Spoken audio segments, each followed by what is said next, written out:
அனைவருக்கும் வணக்கம். வாழ்க வளமுடன். நான் உங்கள் பாலசுப்ரமணி. நம்ம இன்னைக்கு பார்க்குற தலைப்பு என்ன அப்படின்னு பார்த்தோம்னா, துலாம் லக்கணத்தில் பிறந்தவர்கள் சொல்லக்கூடாத ரகசியங்கள் என்ன அப்படிங்கிறத பற்றி பார்ப்போம்.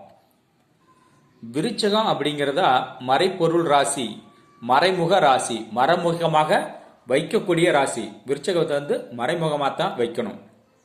அப்படி பார்த்தோம் அப்படின்னா துலாம் லக்கணத்துக்கு விருச்சகம் 2ஆம் இடம்.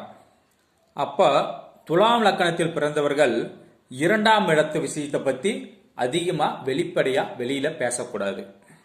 2ஆம் இடம் அப்படின்னா என்ன? உங்களுடைய குடும்பம். உங்கள் குடும்பத்தை பற்றி வெளியில் அதிகமாக பேசாதீங்க.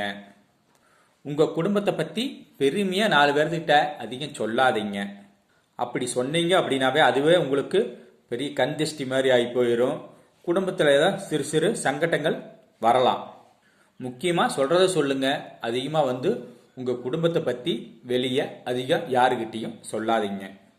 அதே மாதிரி 2ஆம் இடம் எதை குறிக்குது அப்படின்னா பணம், வருமானம். உங்களுடைய வருமானத்தை குறிக்கக்கூடியது.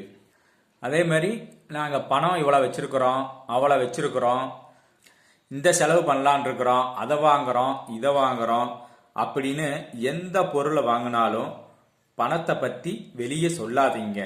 அதே மாதிரி உங்களுடைய வருமானம் என்ன அப்படிங்கிறதையும் நீங்கள் வெளியே சொல்லக்கூடாது. வருமானத்தை பற்றி வெளியே சொன்னீங்க அப்படின்னாவே அந்த வருமானம் எப்போ நிற்கிறது கூட நிற்காது. ஏதோ ஒரு செலவில் போயிடும். ஒரு சிலர் இப்போ இவ்வளோ வாங்குறியா சம்பளம், அவ்வளோ வாங்குறியா சம்பளம் அப்படின்னு 4 பேர் சொன்னாவே உங்களுக்கு வருமானம் கம்மியாகும். இல்லை வந்த வருமானம் மிச்சமாகாது, ஏதோ ஒரு செலவாயிரும். வருமானத்தை சேமிப்பு பண்ண முடியாது.